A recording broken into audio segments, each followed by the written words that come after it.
Well, hello, everyone, and welcome back to the Always About People show. I'm your host, Chris Allen, and I know you're probably already wondering, what is that guy doing in a workshop? Well, we've got an important topic to cover today. But as you know, for those of you who have been following this show regularly, we bring you topics related to people, and then we try to give practical, really helpful tips on how we can become great leaders, leaders of excellence in this environment. So much of the conversation in society today is about things like quiet quitting, quiet firing, the great resignation, the great reshuffle, disengagement in the workplace. And we at Always About People have just been asking the simple question, does it have to be that way? Because our whole work is directed towards helping to create cultures where people thrive. We believe it's possible. And so everything that we talk about on this show is about engaging with people in a way that becomes helpful to them. So, May, it's good to see you. But I'm in Jacksonville, Florida. I'm coming to you live from a workshop. And I'm doing this on purpose today, not just by accident, because we're covering a great topic, a topic that I believe is important to all people: how to create a culture of learning and growth. We know that learning and growth is a huge motivator for most people. The idea of staying stagnant and stale is just not something that any one of us wants. So, how do we as organizations and as leaders create environments? Maybe you're a mom or a dad just watching today. How do you create an environment, even in your home, where people can continue to learn and grow and develop? It's through that sort of environment that people can be motivated. So I just thought we would come and enjoy this workshop today because I'm surrounded by these tools that allow us to create something more. And the more that I can learn to use the tools that are around me, the more that I can actually create. And I think the same thing is true in each of our lives. So whether you're watching this live on LinkedIn, on YouTube, or on Facebook, I want to encourage you to engage, ask questions, comment, um, engage in some dialogue here. I can see your comments and would love to engage in really in the moment. And if you happen to be watching this as a recording, please still leave some comments, questions. I promise to respond to them. But regardless, whether you're live or watching this as a recording, we're glad that you're joining us for this episode of the Always About People show. So, how to create a culture of learning and growth? Well, we know this. We know that really, when we get down to it, it's learning and growth that helps us become more adaptive. Really, as I put in the description, the ability to be adaptive individually or organizationally is a function of our ability to learn and amplify what works. And as we try things out and as we test them and as we learn more, we figure out what actually works. And really, if there's ever been a time and a need for adaptability, it's right now. So how do we instill a belief in and a value for learning in our teams? And I really believe that ultimately it comes down to leaders taking the opportunity to promote leadership and promote learning and promote growth within a team environment that can really motivate people to greater levels of performance. So I've got some slides that I just want to show as we go through this conversation. But again, I'd love for you to ultimately share some thoughts. I mean, I know Amaze saying, "Hey, learning and growth is cornerstone." You really need your teams to know uh, that you care about them, and by creating an environment of learning and growth, that is one way to help them care. So, yes, thanks for that, Amaze. Well, adaptive performance, which is ultimately what we need for people to be learning and growing and being creative, is a function of learning to do the job better and then amplifying the ideas that work. Again, what we want is we want to create an environment where people have the freedom to be adaptive, where they have the freedom to have levels of autonomy where they can solve their own problems, where they don't feel like they're just doing the same thing over and over and over again. We saw this in the Industrial Revolution. We've even seen some of it in what's referred to as Taylorism or modern management theory, where it was almost said that workers do the working, managers do the thinking. And if we can just get the workers to do what I tell them to do, they'll just do it over and over and we'll create efficiencies. The problem with that is that we're not treating people like people. After all, this is the Always About People show. And if we treat people like people, we know that they've got ideas, they've got creativity. We want them to adapt when things change, when we need to pivot, when we need to change course. How do we get people to continue to learn how to be more adaptive? Well, it is a function of learning to do things better and then amplifying ideas that work. And what's important about that is that we need people inside of our organizations and in our teams that aren't just learning for their own sake, but then they're taking what they're learning and teaching other people. Ultimately, the goal here would be that we create this culture in this environment where one person after another is teaching one another what they're learning and how they're growing, maybe what they're reading, skills they're picking up, new tools that they're learning to use, and helping one another learn how to use those too. So, as I mentioned in the description, I've got 6 elements to creating a culture of learning and growth. And we're going to go through each of these.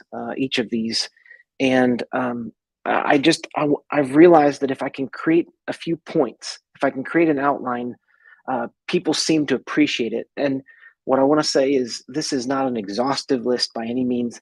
This is just a few thoughts on how to create a culture of learning and growth. So the first thing is just having an awareness of my incompetence. And I know that that sounds really rough. It almost sounds a little too harsh. But if I am aware that I have places where I am incompetent, it really keeps me in a place of humility. And in order to create a culture of learning and growth, I need people in general to be okay understanding that we don't know everything. Having an awareness of my incompetence is actually a really great thing. I'm sure you've all seen this ladder before, but everyone starts at a place of unconscious incompetence where they don't even know what they don't know. And there's an aha moment, and we're brought to an awareness where we move into conscious incompetence, where we actually become more aware of what we don't know. This is where I think we want to stay to create this environment of learning and growth. Now, it's in that stage where, ouch, it hurts sometimes when we realize, oh, there's so much that I don't know. That's where learning and change happens, and it leads to a place of conscious competence where we actually become aware of what we do know.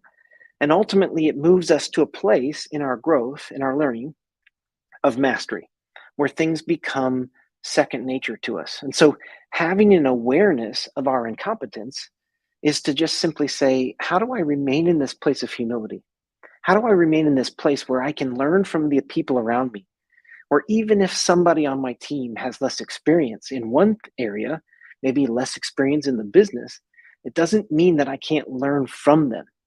So it would just be like being in a workshop and surrounded by people who know how to use certain tools.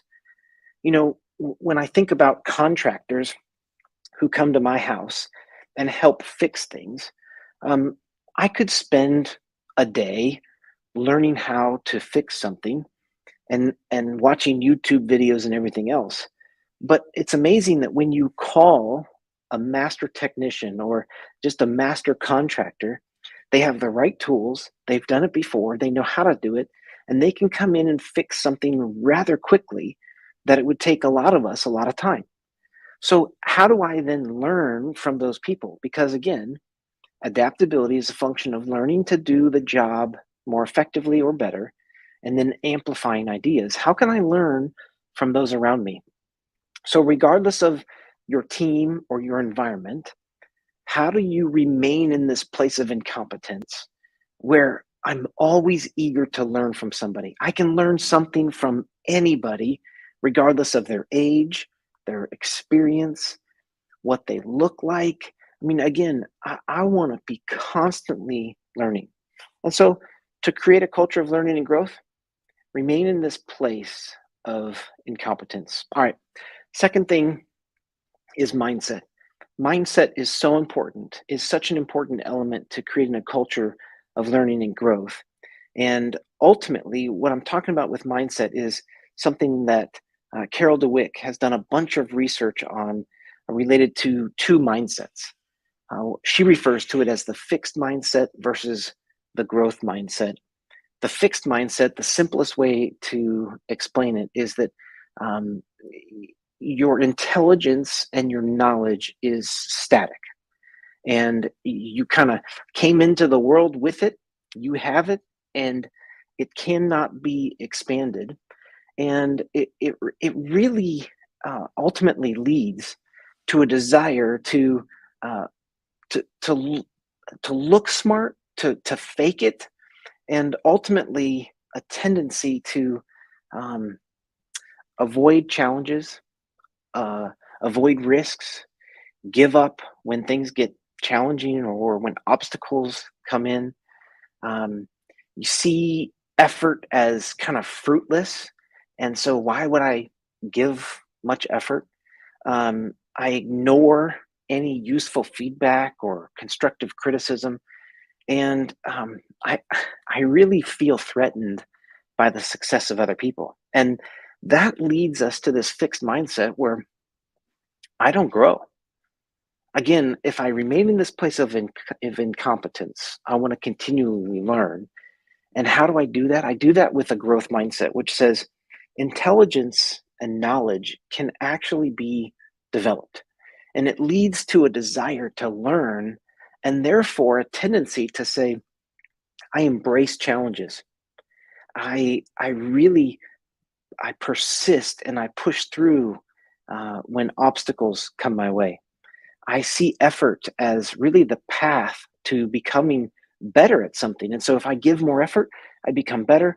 I'm much more receptive to feedback and constructive criticism. And then I am fueled by the success of others because I'm learning from them. I want to learn from them. And so here's just another way to look at it.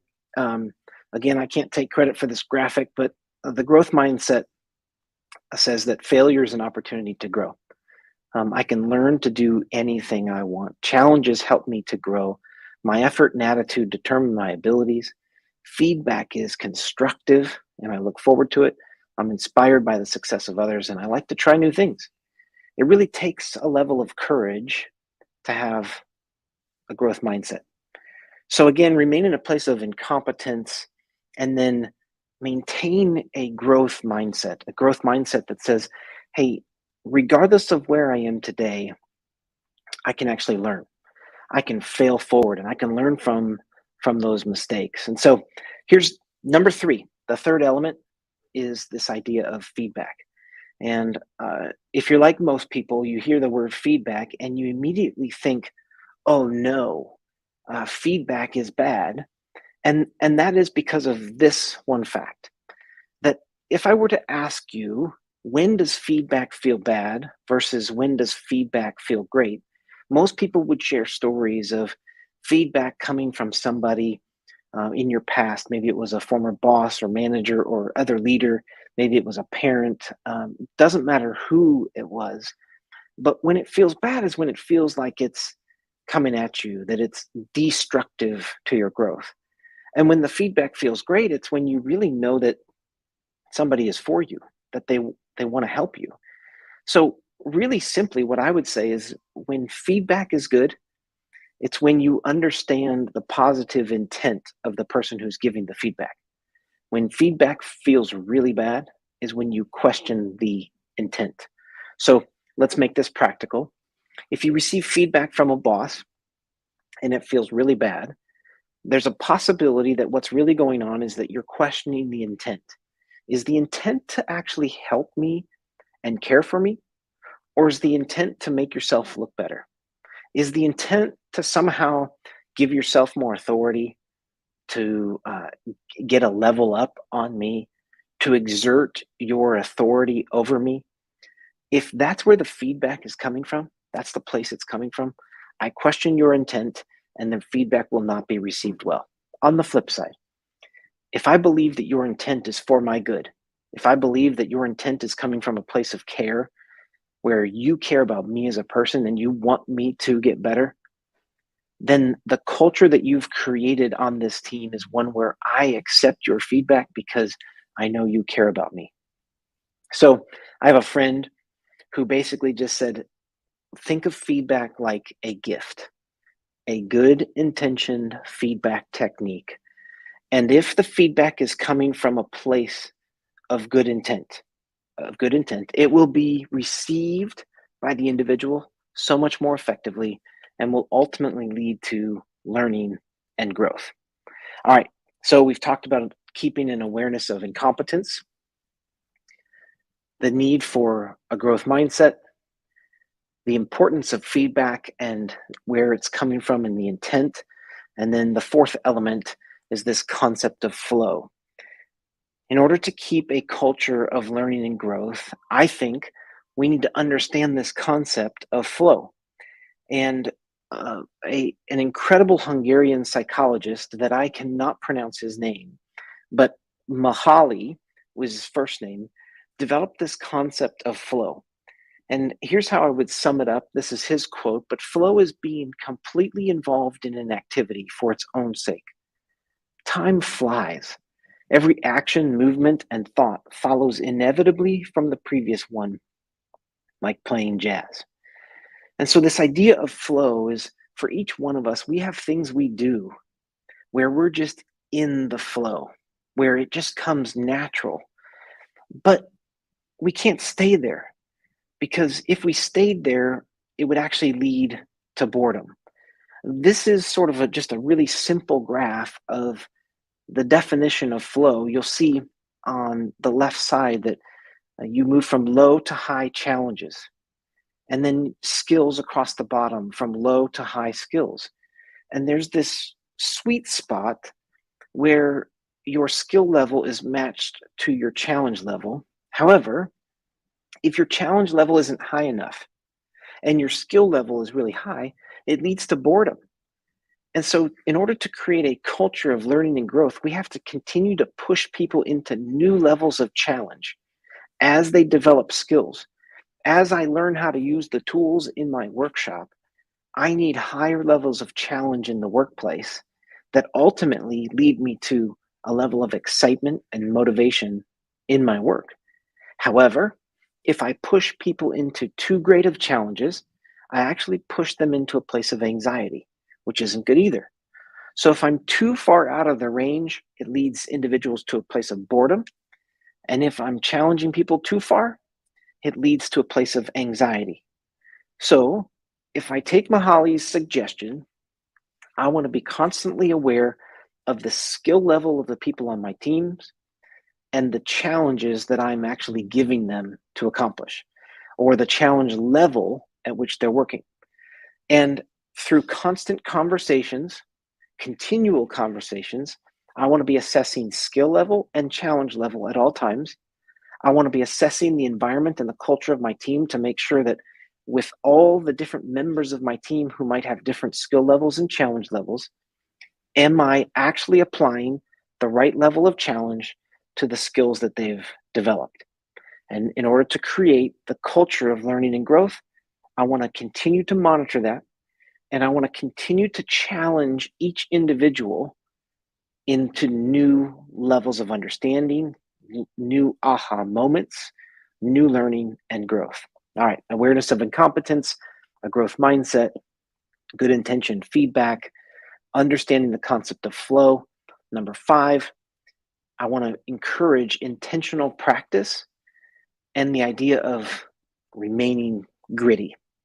I think intentional practice is so important.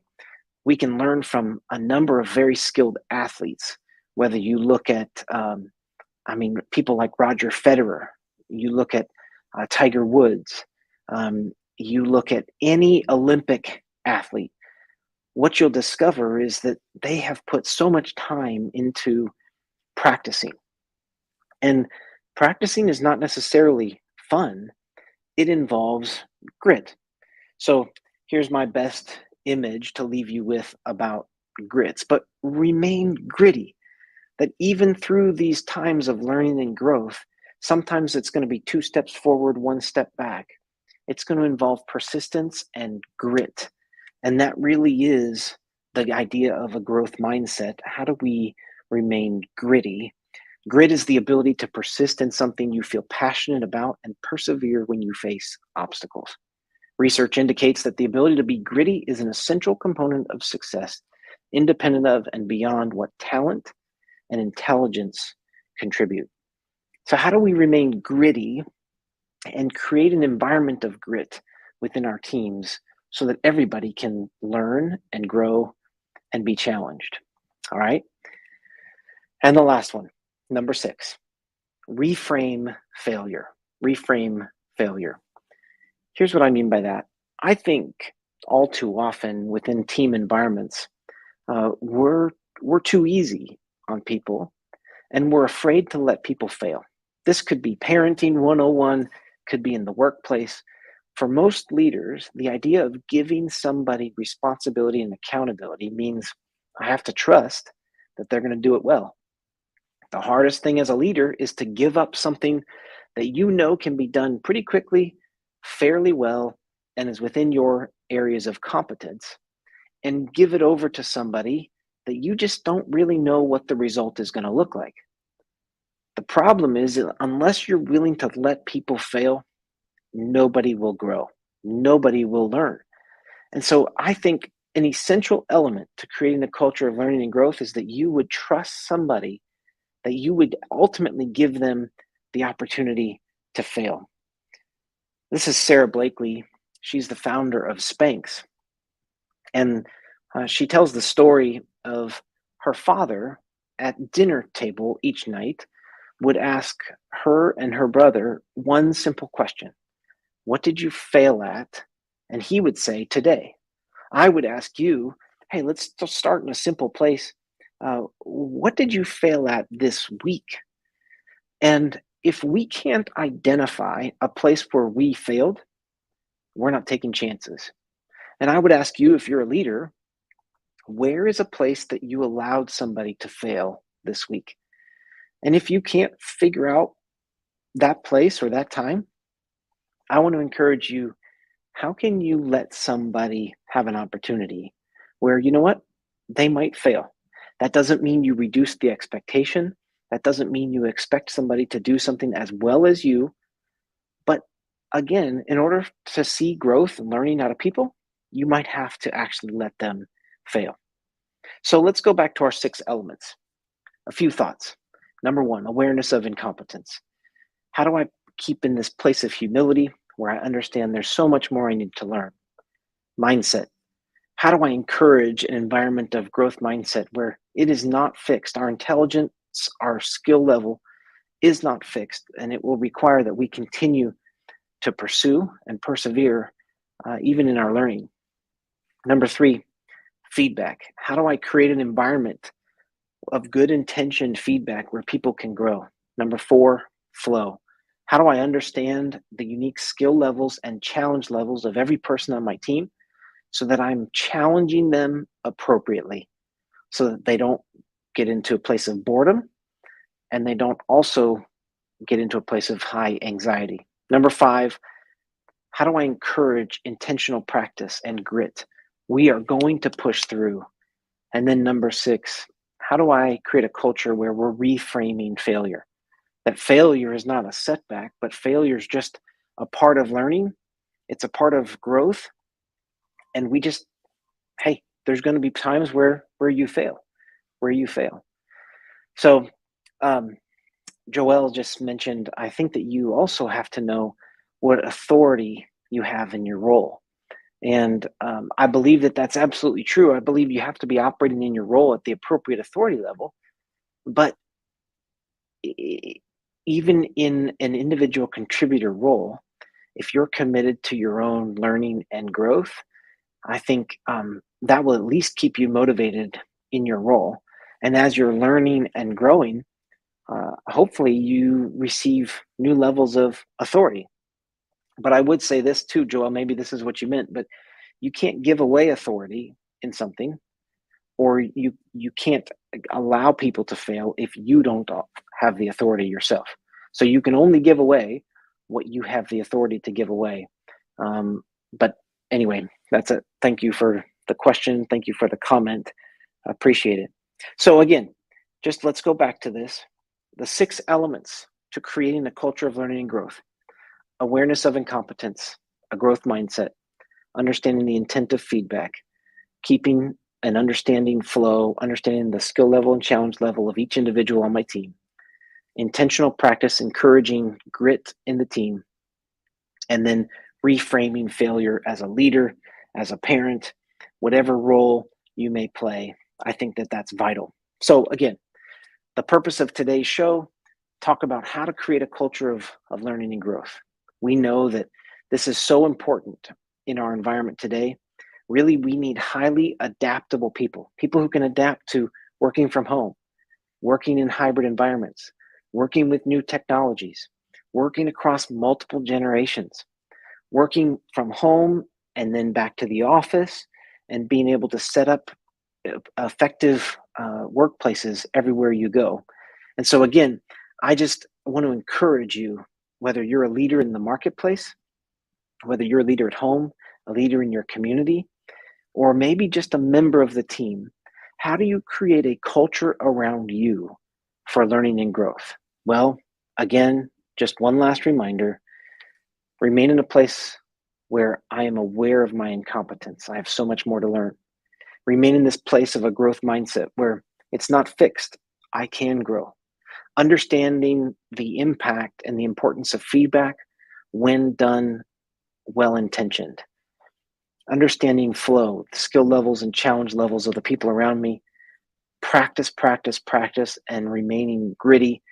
And then understanding that failure is a good thing. Well, I hope that you were able to take away something practical from today's show. As always, we appreciate you engaging with us here on the Always About People show. Man, we're glad that you join us on a consistent basis. Maybe there's some other people you need to tell about this show. By the way, as a reminder, every one of these shows is saved. You can go to our YouTube channel and find links, and you can send specific episodes to people if you feel like it would be helpful. Don't use it as manipulation, but if it would be helpful for someone on your team or a leader in your life, we would encourage you to send them on. But again, we just appreciate you joining us here. Like, subscribe, tell other people. As we mentioned last week, or on our last episode, the 50th episode, we will be turning this into an audio podcast, and that's coming, so be on the lookout. But again, I just want to thank you for joining us, and we'll see you on the next episode of the Always About People show. Thanks for being with us.